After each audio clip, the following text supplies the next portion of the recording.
Hi there! Welcome to Lecture 11 of the 12-part series, Statistically Speaking. If you are joining us from the network, I suggest you look at the description below this video and you'll be able to download the slides and the text that we're using for the script as well. In any case, we are on a topic that is near and dear to my heart today, and I apologize in advance because I've put together 16 slides. I just know I'm not going to leave myself enough time for all the demos I want to do. But the text is all there in the script. The directory on my Google Drive has the slides for this, and it also has the script that you need to follow in R.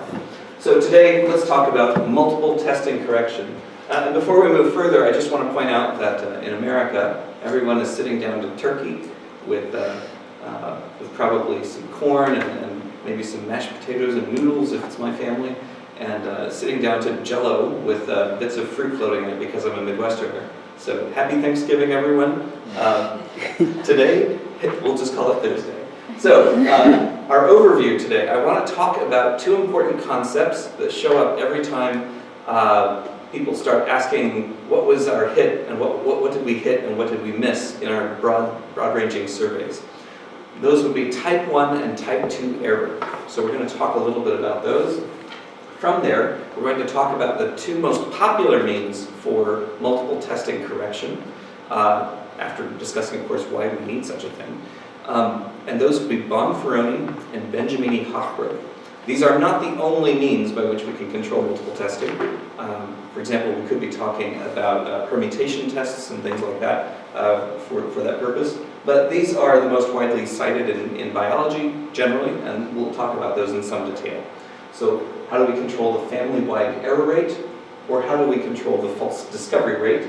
And from there, we're going to take a little detour and talk about a pioneer in this space that a lot of people don't associate with multiple testing correction, but somebody important on that scale, Olive Dunn. Olive, it's a she, not Oliver. Olive Jean Dunn. Okay, so we start with why do we need multiple testing correction? I borrowed some data that were produced in a microarray. Over at the left, we have probes that are represented by different patches of cDNAs on this chip. And then we have 3 replicates of the HNE0 set and 3 replicates of the HNE60 set. So a natural question that a biologist would want to know, having looked through, say, 50,000 different gene probes for these 6 samples, is which genes changed? Which ones had differential expression between these? Most typically, the kind of testing that they will do is a test that involves one particular row excised out of this table. So imagine just a single row, not a big table, just a row. We now have 3 measurements for cohort A and 3 measurements for cohort B. Lots of people have thought about how to do difference testing, and a lot of people end up using the student's t-test to produce a p-value for that particular comparison of 3 versus 3. But remember that each of the probes on that microarray comprises a different test. And I think we said in this case there were 50,000 such probes. So that's a lot of tests. There are a lot of reasons why you might perform lots of tests in a survey. This is one of the most common ones. Lots of genes, each one getting tested independently. So we need to be able to adjust the p-values that come back. So let's remind ourselves of some basic terms here. We started with a p-value evaluating the probability of seeing data this different or more by random chance if there really were no difference in our data sets. That is our null hypothesis, or H sub 0.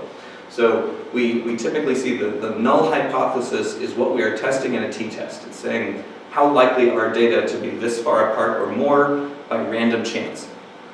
Okay, so if we incorrectly reject that hypothesis, well, if we reject the null hypothesis, we're claiming a hit, all right? We reject the null hypothesis because the data are so extremely different that it just is so profoundly unlikely to have happened by random chance. So to reject the null hypothesis is to claim a hit.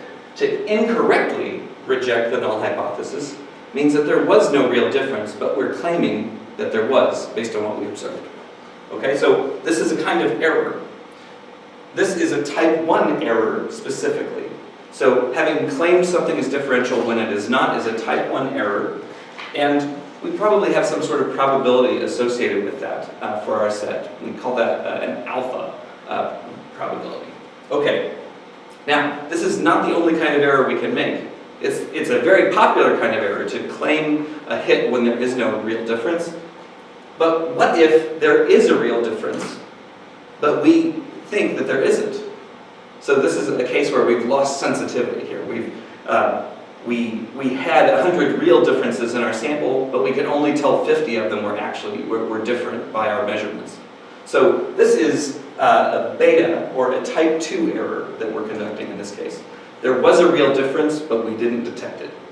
And all experiments need to be able to balance alpha and beta against each other. A lot of multiple testing correction is about alpha, or like about type 1 error. Avoiding making a claim that genes are different when they're not, for example. And so a lot of the discussion today floats around that kind of problem. Okay, now, if there are no real differences in our data set, is it possible to detect genes as differential, even if they're not? So here I have 1,000 different microarrays, each with 10,000 genes that were measured. And now I'm going to run through 1,000 different trials. You can run this code on your computer if you like. Every time we are going to compute a set of 10,000 p-values for each of the 1,000 experiments. Now, for each of these 1,000 experiments, we're going to ask, how many genes did we call differential? Everyone good with that? But I want to point out here that the data being compared are 5 replicates of A and 5 replicates of B. What's the difference between means in these two normal distributions? Did I specify a mean in running rnorm? I didn't. Okay, that means it's using the default. And the default mean for a standard distribution sampling is 0. And the standard deviation is 1. In any case, they're using the same mean and the same standard deviation. So in these data sets, for our 1,000 trials of 10,000 genes, the correct answer of how many genes are differential in each experiment should be 0. Right? We're just comparing 5 random numbers to 5 random numbers. But you can, however, produce a hit even from random data. And that's the nub of multiple testing correction in a go. Because generally speaking, when people are looking at the p-value that flies out of a t-test, they ask, is it below 0.05? If so, it's different, or it's a hit. But random data can randomly have 5 values above 5 values for A versus B, and that gets called a hit. So, having run 1,000 trials, I've asked, what's the distribution of the number of proteins called a hit? Everyone sees that, right? There are no real differences, but because we were measuring so many genes, we found something like 450 hits were significant between these two. I hope this illustrates to you why we must have multiple testing correction. The t-test only knows about the data it's being given, say these 5 replicates versus these 5 replicates. It doesn't know how many other times you've run t-test in this experiment. So if you simply accept the p-values that pop out of 1,000 or 10,000 t-tests, you're going to get a fair number of false positives, of type 1 errors. Okay? So I put my punchline down here at the bottom. When no differences exist, t-test p-values are uniformly distributed. And if you've got uniformly distributed data from 0 to 1, what fraction of them should be below 0.05? Here it is. If I have 1,000 p-values from t-test using random data, what fraction of them should have a p-value below 0.05? It's a very important question. What's that? None of them should be below 0.05? But look at this down at the bottom. When no differences exist, t-test p-values are uniformly distributed. They evenly carpet the area between 0 and 1.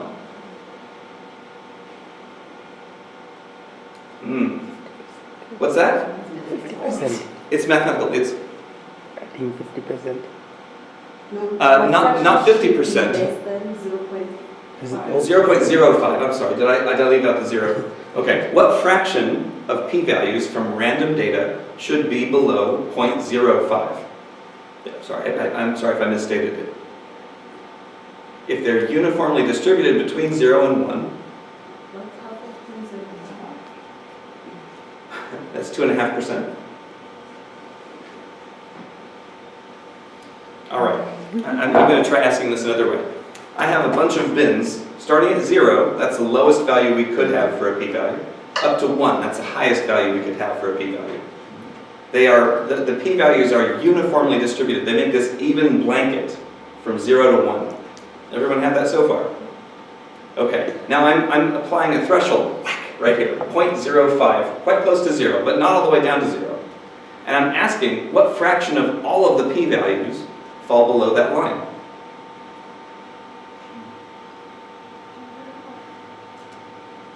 The answer is 5% of them. That's what a threshold of 0.05 on a uniform distribution says. And another way of saying 5% of them is to say 1 in 20. So having run 20 t-tests, we expect one of them, just by random chance, to be below that 0.05 line. I would really love for everyone to have that concept internalized and to believe it by the end of this lecture, because it will protect you against an awful lot of errors. Please go over it again. I shall. All right, expected values. If you perform 20 t-tests and you use 0.05 as a threshold, you should expect 1 false hit by random chance alone. If you just have a bunch of random data, a bunch of dice rolls, and you ask, are the A's different from the B's, even when no real difference exists, 1 in 20 times you will get a p-value of 0.05 or less. That is to say, we have an expected rate at which t-test, or any other test for that matter, is going to give us a false hit. Okay? If you perform 100 t-tests, maybe this time you think, well, I've done a lot of tests, maybe I should use a slightly more restrictive threshold than usual. So instead of using p is less than 0.05, I'm going to say p has to be less than 0.01. But if you've done 100 tests, you still expect that one test will be less than 0.01 by random chance alone, simply because you've done a lot of tests. All right? This is the reason why multiple testing correction is so critically important. So, a lot of people, in having tested a whole bunch of genes or a whole bunch of proteins or a whole bunch of cytokines or whatever, a whole bunch of different sites within a forest for that matter, may just run t-tests for everything. Then they get back their list of p-values and they say, okay, now where do I want to apply a threshold to these data that I've got? That is a very, very dangerous fallacy. You should not look at your p-values and say, I think this is where to set my threshold. Very, very dangerous thing to do. Because inevitably, you as a scientist are hoping to get some significant differences when you run all these tests. And if you only decide where to apply that threshold after you see what the p-values to be filtered look like, you are in a dangerous position of saying, well, I'm pretty sure that one should be different, therefore I'm going to make my line above that. Okay? It is, generally speaking, okay to become more restrictive than you plan to be after doing an experiment. But it is almost never okay to say, well, I didn't get as many hits as I wanted, I'm going to be looser on my p-value thresholds. Okay, this is news nobody wants to hear, but I want you all to internalize this. At some point in your life, you may work with a collaborator who has you do an experiment, you do the experiment, and they don't get the differences they wanted.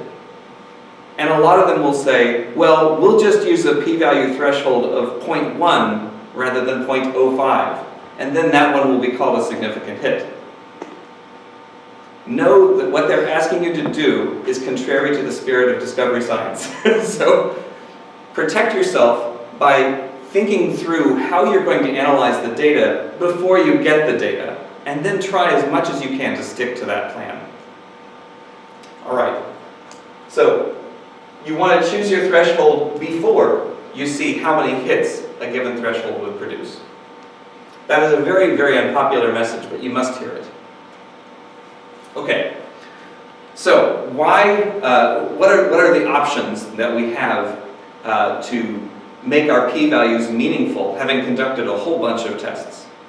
We start with the family-wide error rate. Now, the family-wide error rate is kind of an odd concept in some ways, but I think it will make sense. We want to choose a set of things that are different, but we want to protect ourselves from making any false claims.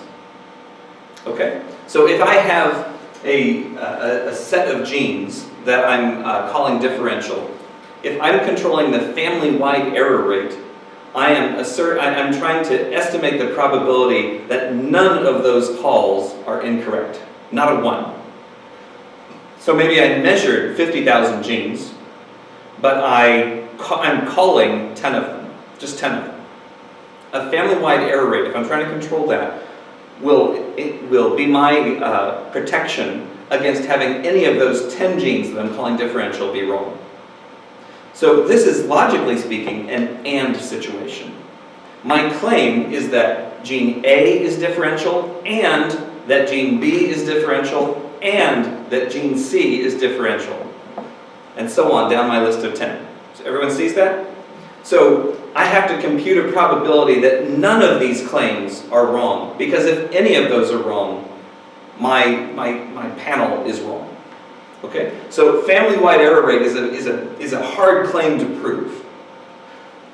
The Bonferroni inequalities were created by this Italian financial mathematician a long time back, not in the context of multiple testing correction, though.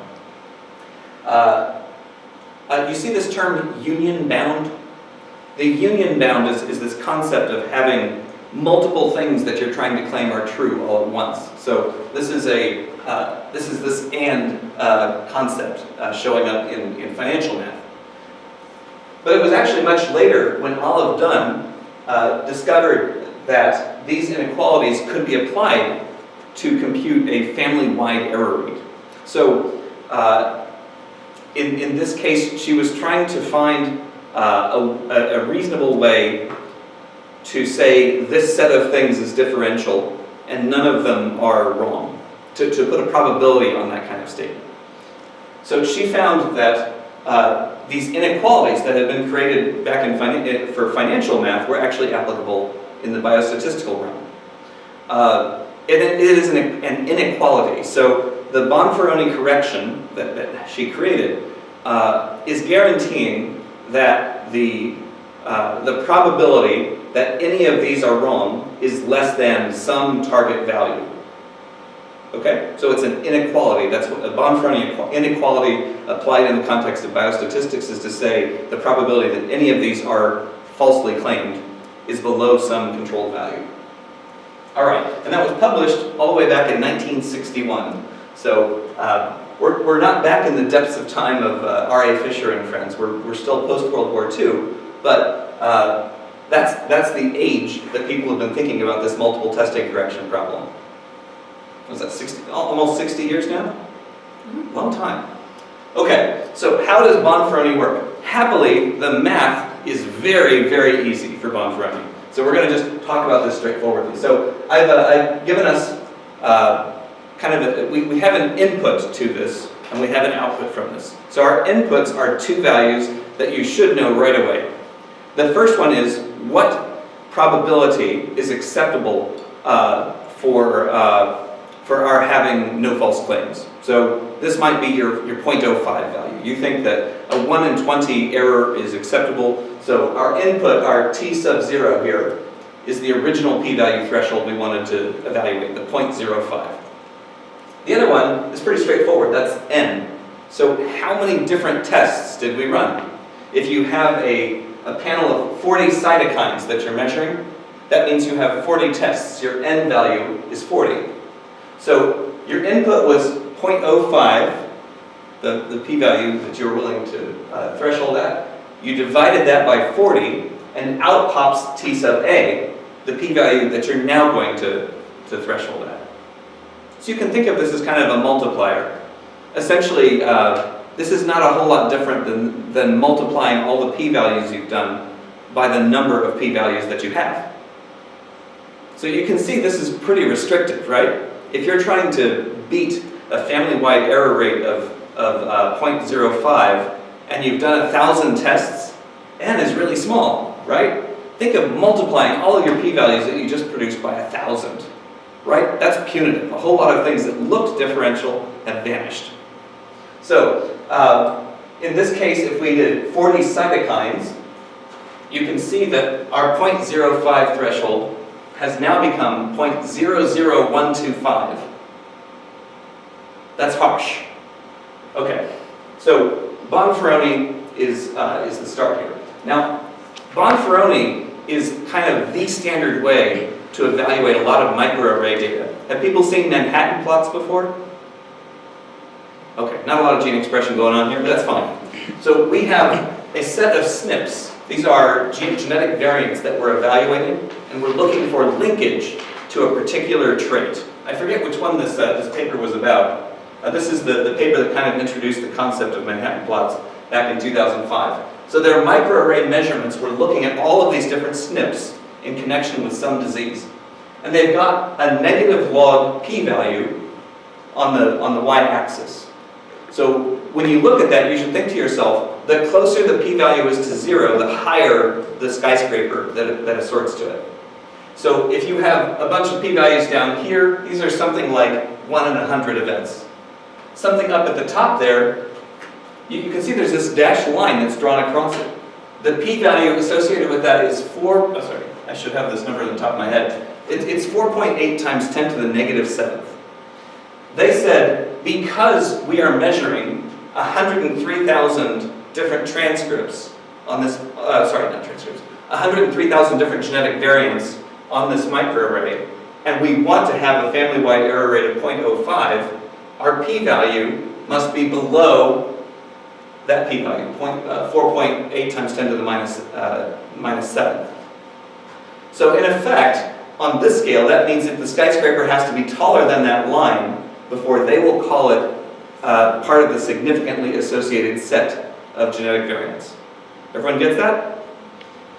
So in this case, the Bonferroni correction led to the height of that line as a way to set the new threshold. So Manhattan plots almost inherently have this p-value multiple testing correction by Bonferroni built into them. Okay, and that is not our only option.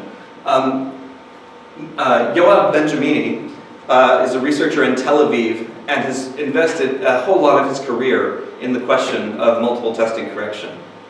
The number one complaint that we get from biologists when they encounter multiple testing correction and try to use it is that all my hits went away. We're going to talk about that complaint in a little bit. But that was the number one thing that prevented people from using Bonferroni. Their significant hits all vanished. So there's another way to look at these sets of significant findings that is quite a lot more flexible. So we're going to move away from the family-wide error rate and instead shift to false discovery rate evaluation. So instead of protecting against any one error in the set, like we do with Bonferroni, we're going to try to control the rate of error. Okay, so now instead of saying these 5 proteins are all significantly associated, that being our hypothesis, we've now shifted to, we think that 95% of these genes we're calling differential are truly associated with this condition.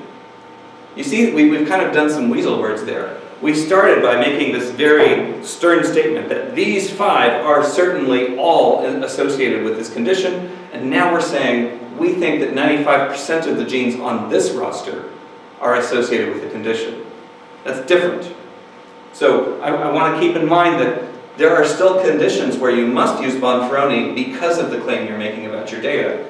But if you're willing to allow for some degree of error, some fraction of error in your claim to differences, you can go this route instead. Okay, so if we're trying to control the rate instead of the controlling against the possibility of any error, suddenly we're much less damaging to the sensitivity. So let's return to a statement I made just a moment ago. I used Bonferroni and all my hits went away.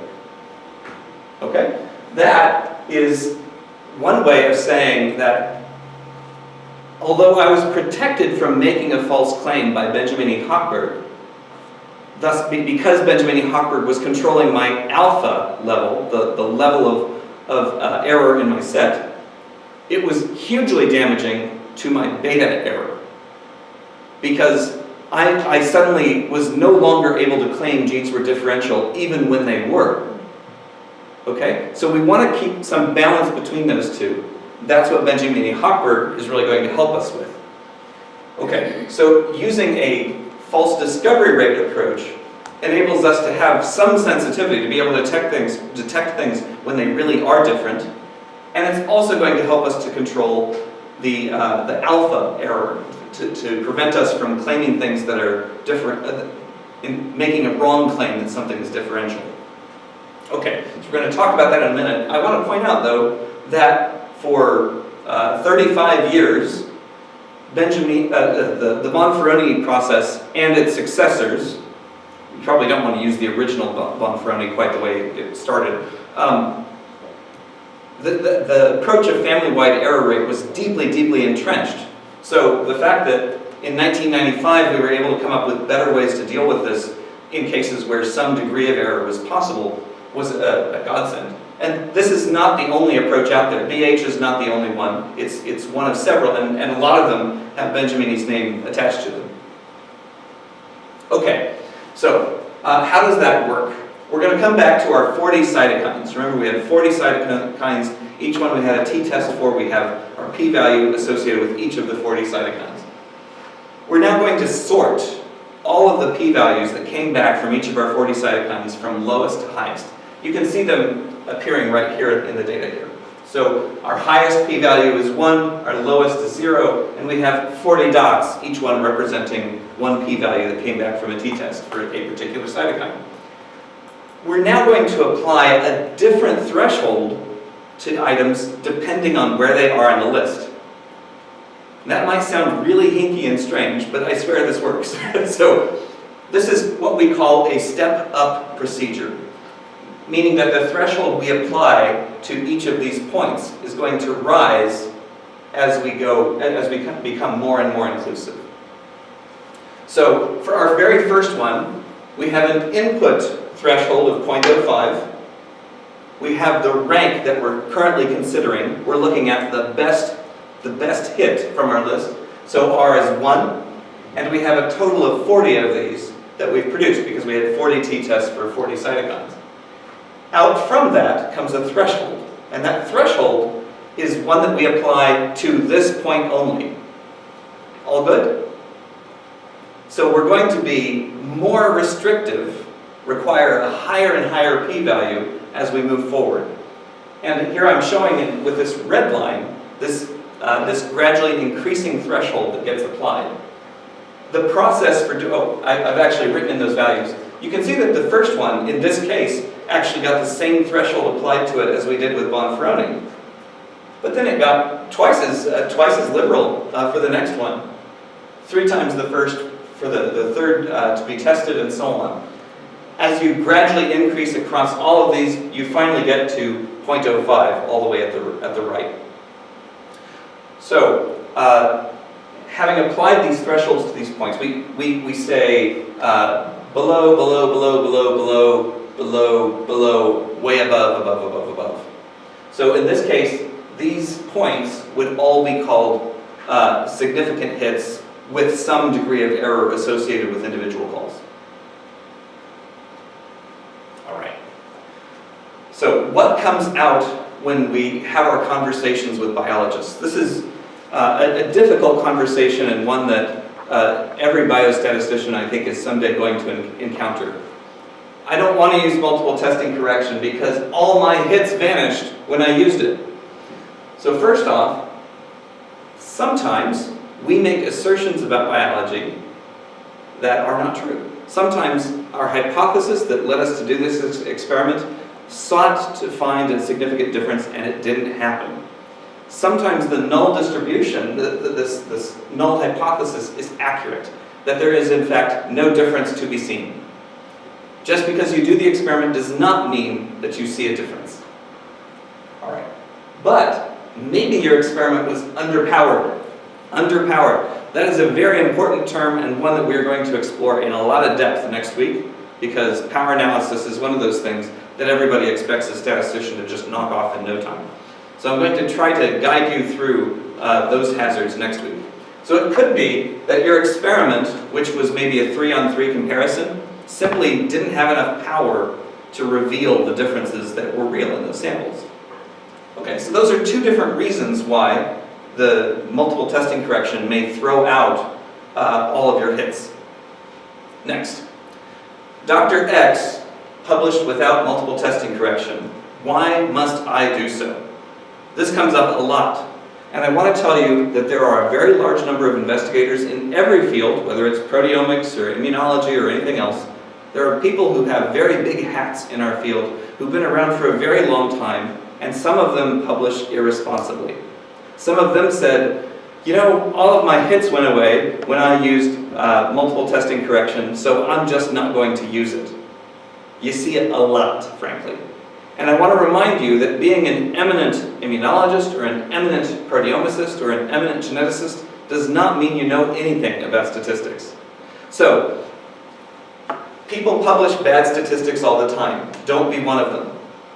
And the other the other reality is that people who are very senior in their field get away with things that an assistant professor would never get away with. So if you are writing your very first paper as a graduate student, people are probably going to hold your feet to the fire much more than they would if they were dealing with a very established researcher. So we, as junior folks, need to be very careful about the kind of methods that we use in analyzing our data. Way of the world, I'm afraid. Sometimes multiple testing correction can sneak up on you.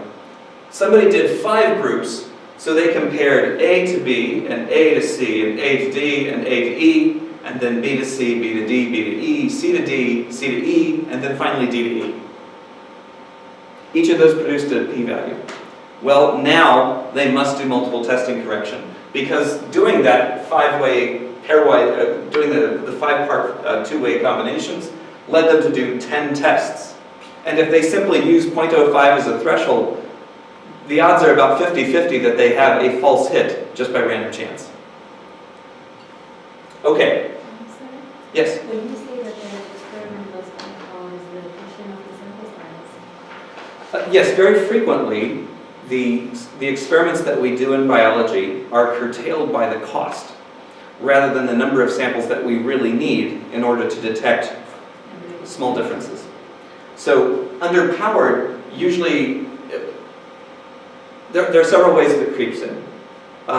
It might be that a person was trying to design one experiment that answered 50 questions. I see that a lot, actually. So trying to be overambitious in which questions you're trying to answer with a study leads to having too little power to answer any of them. The next would be that costs limited you to doing only 3 replicates when you really needed more like 5 or 6 to get to what you wanted to answer. And then the third way would be you're making too many measurements, therefore the multiple testing correction age up. So any of those can lead to a situation where the experiment just wasn't capable of addressing the question given the variability in biological systems. Okay, so this is kind of a non-statistics slide. This is a sociology slide. But it talks about what kinds of What kinds of things do we have to be careful about because of the people we are in science? Okay, so I wanted to spend a little moment with Olive Dunn. I'm so sorry for having called her Oliver. That was totally wrong of me. She was born in 1915, around the time of World War I. She only died about 9 years ago. Everyone can do the math there. That means that she was 93 years old when she passed. But during the 40 years that she was academically active, she published a lot of stuff. And one of them was the Bonferroni correction. Now you might think that the Bonferroni correction would have been created by Bonferroni. But no, she named it after the person whose inequalities she used. So that's pretty impressive, I think. That somebody who created such an eminent technique would have named it after somebody else, I think is a beautiful sign.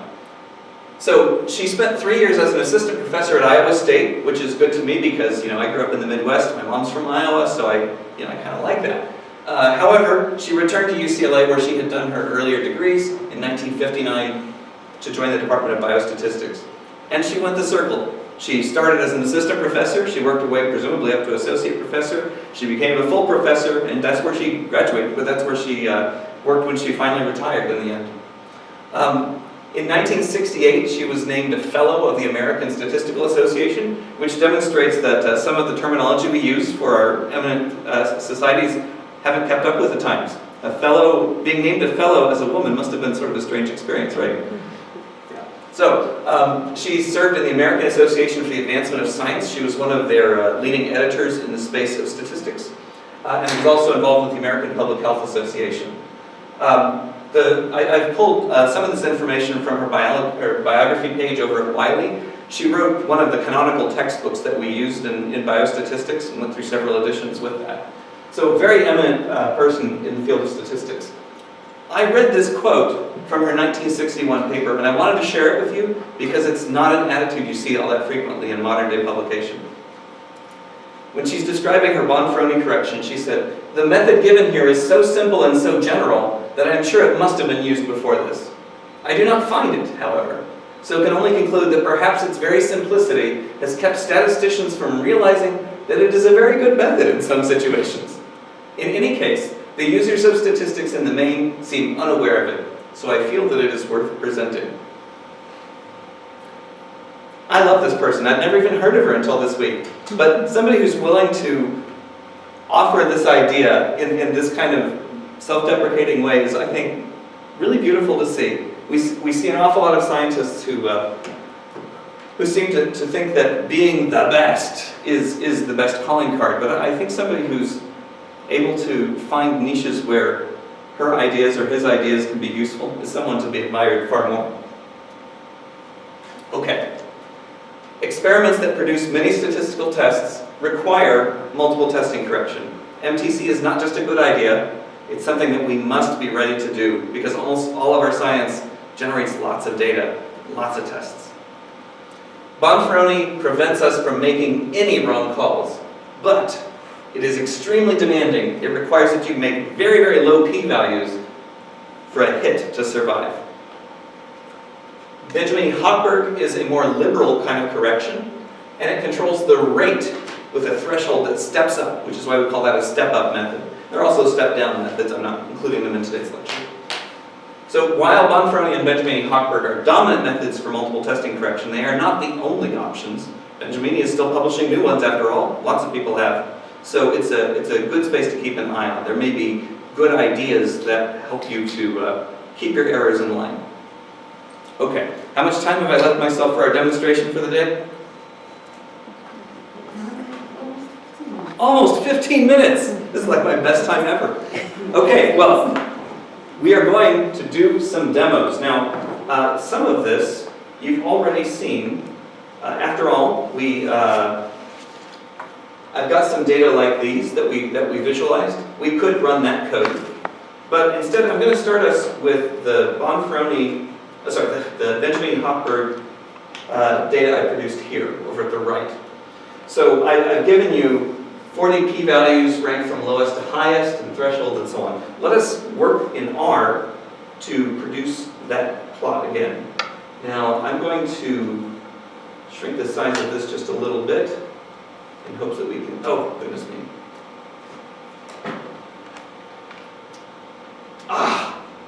Why is Mr. Mouse being so badly behaved? All right. Okay, now, I'm going to start at the top with our visualization of Benjamini-Hochberg.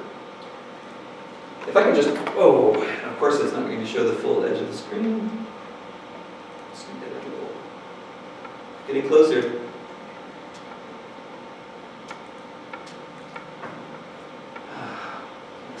Okay, so let us walk through this bit by bit. I will use the trusty water bottle pointer again. So to walk you through the code, I realized that from the start when we were talking about how to do a t-test in R, we had very simple code snippets. Necessarily we have to simulate a fair amount of data to show these properly, so I realized that these code examples have gotten complex. So here I'm setting a threshold variable to 0.05. This just reflects where I want to slice these data. I'm doing 40 measurements. I think I called them cytokines here, but it's genes, cytokines, metabolites. It doesn't really matter all that much. And I've got a set of p-values that's going to be the same as the number of genes I've got. I'm not setting them here. I'm just giving them all zeros at the moment. So now I've got a gene counter that's going to run from 1 to 40, because that's how many genes I have, 1 to 40. Now I have a bit of math here. This is a little odd. If the gene counter modulo 5, what? Does that look like a proper if statement? It's a little confusing, I think. So what's the most stereotypical thing people say of computers? They run on zeros and ones, right? Okay, so 0 in a decision for a computer is false, and 1 is true. All right, so hold that in your mind. This is a modulo operator. Has anyone heard of modulo? Okay, I didn't expect so. Have people heard of remainders in division, though? What do you call it here? If I divide 6 by 3... It's a remainder. What's that? It's a remainder. A remainder? Okay. So if I divide 6 by 3, my remainder is? It's 6 by? I'm dividing 6 by 3. What's the remainder? There is no remainder. The remainder is 0. Remainder. So it's a defined value. It's 0. Okay. Now, if I divide 7 by 3, what's my remainder? It's 1. 1. Great. Okay. We're using that principle here. This means the remainder from this division. So if gene counter is 10, its modulo value for 5 is, if I have 15 modulo 5, if I have 16 modulo 5, the value is 1. Okay, so anything positive in the remainder is going to be treated as a true. Anything that's 0 as a remainder is false. So we're going to have two different things that we do depending on whether the remainder is 0 or something other than 0. So if it's 0, so if it's 5, 15, 10, 20, etc., if it's one of those, sorry, that means that we're doing the, sorry. If the remainder is 0, we're making, I always get this backwards, sorry. Gosh. If there is a remainder, we execute this code. No, I've still got it backwards. How is that possible? No, that's right. If there is a remainder, this is going to give us two distributions that are absolutely identical. A and B have the same distribution. No difference in the means, no difference in the standard deviation, just 5 random numbers versus 5 random numbers normally distributed. However, when we have 1 in 5 of these genes, 1 in 5 of these cytokines, we're going to simulate a difference in those values. So we have t-tests we're going to perform for cytokines 1 through 40, and every 5th one of them is going to be really different. And you can see that here. See the normal distribution, we're computing 5 values with a mean of 3, and 5 values with a mean of 1. So every 5th cytokine here, every 5th gene, whatever we're calling it, is really going to be different in the two vectors we're comparing. And the rest are all going to be unchanging. Everyone see that? Okay. So I'm mixing in some known differences with a bunch of known non-differences. All right. Now, how do we make use of that? As we scroll down here, we're going to compute p-values for each of these vectors, A versus B. So the p-values are what we're actually storing out of here. We're writing a particular element of that p-value array for all 40 cytokines. We're going to write the p-value from t-test into it. So p-values is a vector of 40 numbers. They start at 0, and then we overwrite each element in that list with the p-value for that particular cytokine. Is everyone following that so far? Okay, I'm sorry I made a bit of a hash of the remainder stuff, but we'll try to show how that works. Then we're going to plot the values that came out of that. We have our input vector of 40 p-values we computed. We're going to plot them from lowest to highest. That's what this sort function is doing for us. And we're going to plot them on a y-axis that ranges from 0 to 1, and we're going to label it p-values. All right, then we're going to compute our Benjamini-Hochberg threshold values. So we have the numbers 1 through 40, each of which gets divided by 40, and we multiply it by the original threshold, 0.05. So we're going to add a line on top of the graph then that shows these elevating p-value thresholds. Everyone follow the code? I realize that you're not programmers, this may not be all that familiar to you, but I hope that seeing a more complex example gives some notion of how to do these things. All right, now we're going to run this in R. So, up here it is. Okay, I copy it from there. Now I'm over here, and I can pull this edge over about there. Okay, now let's just run that code. Now, I was a little worried about my coding as I did this, because I wanted to make sure that 1 in every 5 was being modeled as a significant difference. One of the things that I did there was this cat statement. See my cat? There's a real difference at G counter, \n. This is my way of having the R code spit out what it's doing, because I wasn't really sure that I had it triggering that every fifth cytokine was going to be different. So here you can see that it's spitting out the string real difference at the number of which cytokine we're on, and then this \n says finish this line and go to the start of the next one. Okay, so that part is my little test to make sure that my code is working correctly. When it ran, it says there's a real difference at 5, there's a real difference at 10, at 15, at 20. So we feel comfortable that the code is actually triggering these differences where it's supposed to. Very important. All right, and then we've created our plot and added lines on top of it. Let's look at what resulted from that. Okay. Now, does this look exactly the same as the slide I showed you a minute ago? It looks similar, but different. And the reason is we are simulating random data and plotting these BH values atop them. So if I run this code 5 times, every time I'm going to get a slightly different set of random p-values as a result. Is this line going to change? No. It's not. And the reason is that it doesn't care what the p-values are that it's receiving. It cares about that p-value's rank within the list of 40. So the first value, the second value, the third value, they're always going to be exactly the same. So in this first case, we see that only one of these circles is apparently below the red line. So in this case, out of our 40 cytokines, only one of them was found to be different under Benjamini-Hochberg. That's frustrating, but that's kind of how it breaks out sometimes. Now, if I run it again, how do they look? In this case, we would say that all of these first 3 can be considered under the line, but after that, they're above. Now, how many real differences are on my roster? There were 40 cytokines. How many of them were different?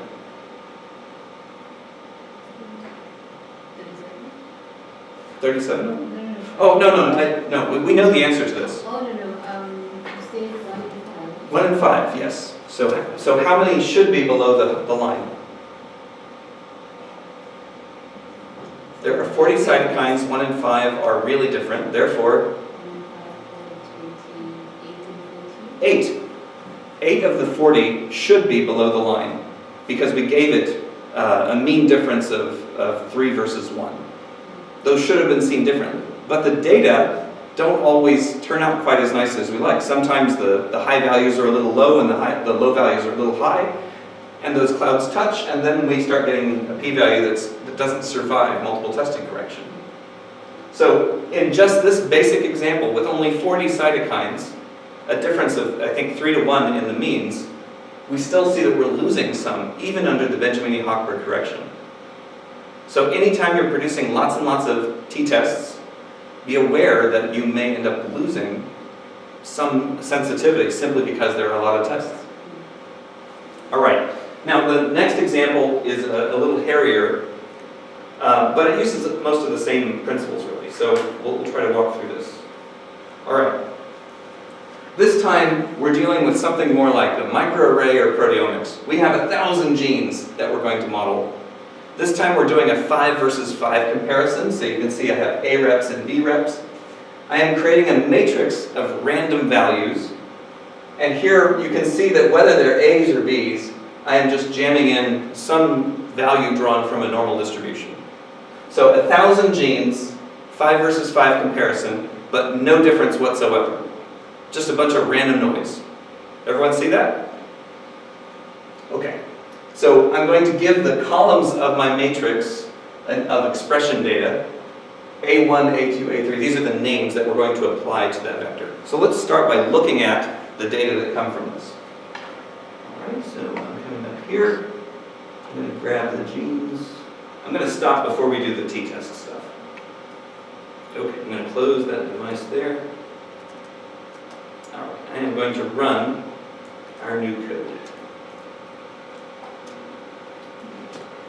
Okay, so I can start by running a summary of the expression data. There we go. So we see that we created something that's got 5 columns of A and 5 columns of B. This thing is really big.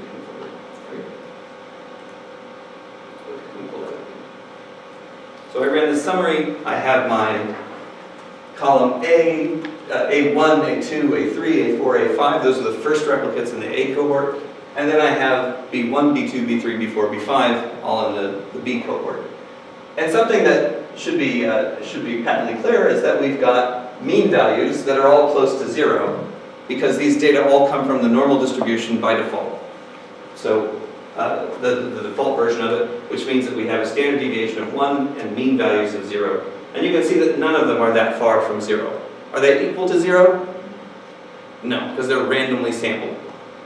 So these data are very boring, but what I want to prove to you is that when you do a lot of t-tests, you get a lot of low p-values by random chance. So let's run a t-test on each gene. Now, I want to point out that my coding is pretty bad. In R, it's typically more common that you see people using the apply function, or the list apply, I forget what all the ones are. These functions are used for applying the same function across a whole array of things. In other words, for this kind of scenario. I find the syntax a little confusing, and so I'm just using the for loop to count through them each, running a t-test on each one. This is sloppy R code, but I wanted you to be aware that this is sloppy R code. Okay, so let us now run our t-tests across those 1,000. That was very quick, right? Ran right away. So even though my code is sloppy, we see that it ran okay. So I told you during the slides that p-values from random noise are uniformly distributed. I claim that. Now, is it true? Is it true in this case? we know that these data have no real differences in them. Are the p-values that came back uniformly distributed? So this is the lowest p-value that came out. This is the highest p-value that came out. And all these black circles represent the actual distribution of those values, just sorted from lowest to highest. And this red dashed line represents the diagonal. That's where they should fall if the data truly are uniformly distributed. Do we feel good about that hypothesis? Okay, so when the data have no real differences, p-values range uniformly across that space. Great, on we go. So next, we're going to do another tricksy matrix. All right, again, we want to have some subset of these data that really are different. So I have my same remainder modulo operator, and I'm going to make it so that every 10th gene is going to have a difference in that the means were 5 or the means were 1. This is a really big difference, right? So we have a bunch of normally distributed values centered on 0 and a bunch of normally distributed values on 5. That's a huge difference, glaring difference. So that should be true for 1 in every 10 of our genes. And then we're going to run the t-test and look at that same plot that we just did to ask about the distribution of p-values that came out of it. All right, so now I run this. I'm going to run my p-values. Oops. Scooted up too high.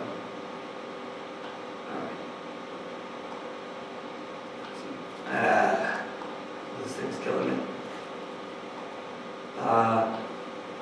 We'll just run through that part for now. Close that. All right. Oh. Okay. So that simulated the data. Now we're going to run the t-tests and create our plot.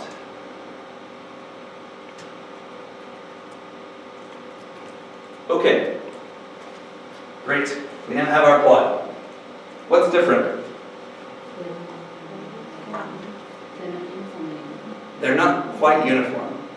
If I look at the data from, say, here to there, they're probably uniform. But these low values out here on the end are they're a divergence from this uniformity. Now, in talking through the code just a moment ago, I said some fraction of these are going to be truly different. How many differences did we create? Correct. 1 in every 10 genes is an actual difference with a mean of 5 versus a mean of 0. Okay, so if 1 in 10 of 1,000 genes are truly differential, how many genes are truly differential? There's 1,000? 100, okay. So I should see that around halfway between 0 and 200, I have an elbow in this plot. 1 in 10 of my data are truly different, and about 1 in 10 of the p-values seem to cling to that 0 value. Okay, so that's already a pretty good start. So let's now ask, let's see, how things go when we apply Bonferroni correction. Now the key function here doesn't require any special library, although there are plenty of libraries out there like multitest that focus on this. But here we're using the p-value adjust function. And its arguments are really simple. It needs to know the vector of original p-values, which here I've called orig p-values. And it needs to know the method that you're going to apply. In this case, Bonferroni. If you look at the help for that function, it shows you the list of all the options you have. And like I said, if you use something like multitest, you have a whole other library of these options to work with. We're then going to make the same plot of adjusted p-values, sorting, and then see how we've done with our result. So the adjusted p-values are going to get computed, and then we're going to sort them and plot them.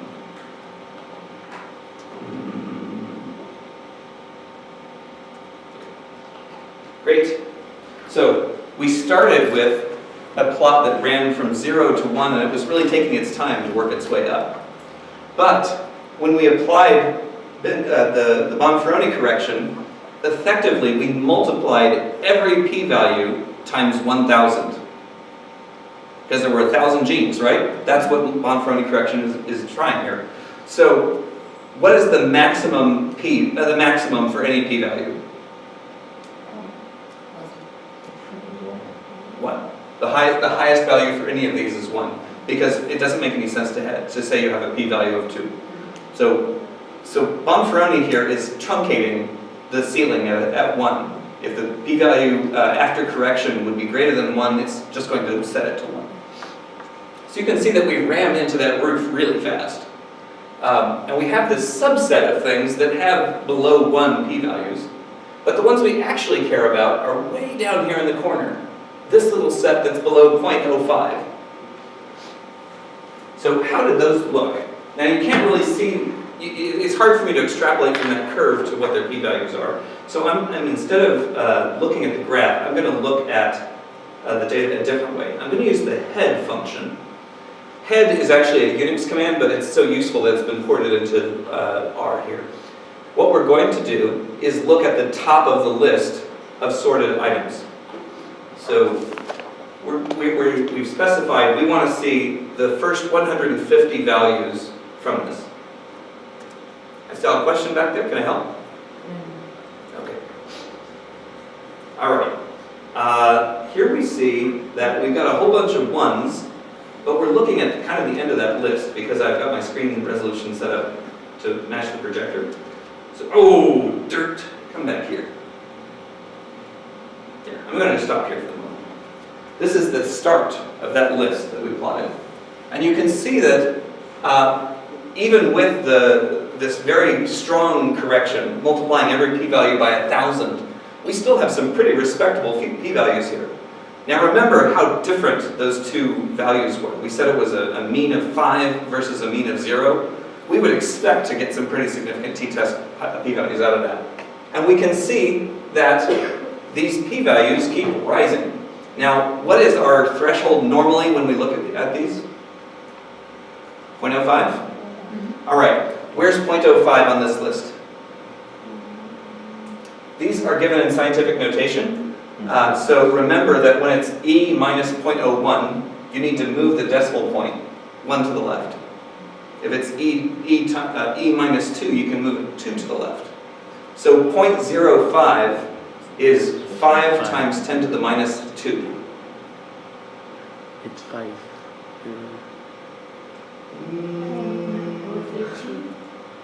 About 13? 9, Okay, so this one is too high. It's 0.0528. This one is too high. That's 0.0518. This one, however, is okay. Okay, so that's 1, 2, 3. Sorry, that's 9, 10, 11. One case. So 11 of our 100 genes passed Bonferroni correction.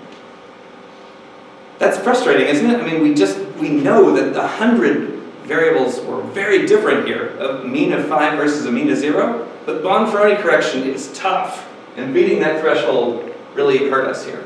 So in this case, we lost a lot of true differences because Bonferroni is so corrosive to the beta error. All right, now let us change our perspective then and try the Benjamini-Hochberg method instead.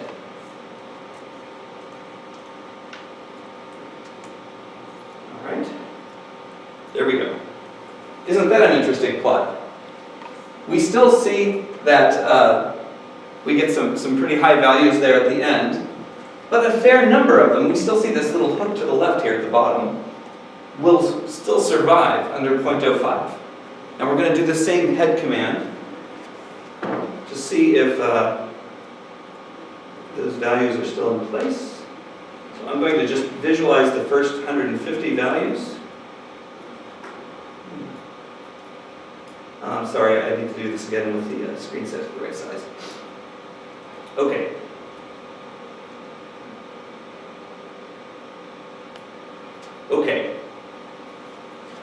having made this correction, did we lose them all, or do we still have better than 12 or 13 of them surviving?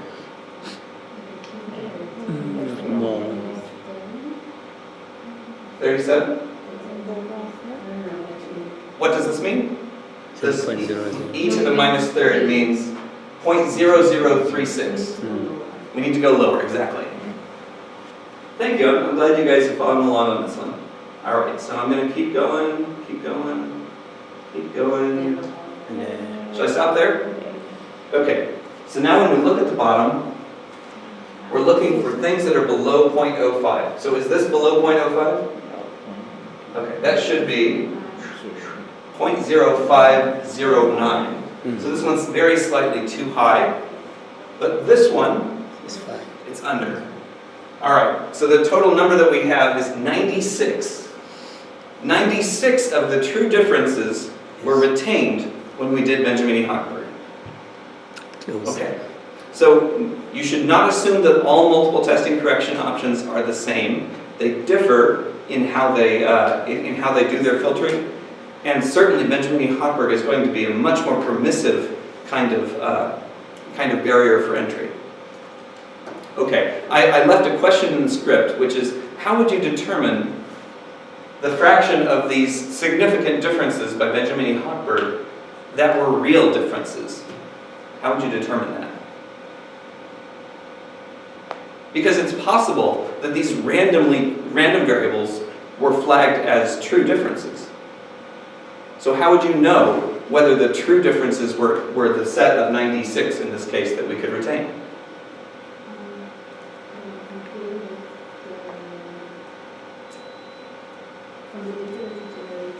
Yeah, we still have the table. Yes? You hit it right there at the end. We told the software that every 10th gene was a real difference. So we can guess from the indexes which ones are real. The 10th, the 20th, 30th, we could look at the indexes of which ones had these significant p-values, and then we're good. Very nice. Okay, you've survived multiple testing correction.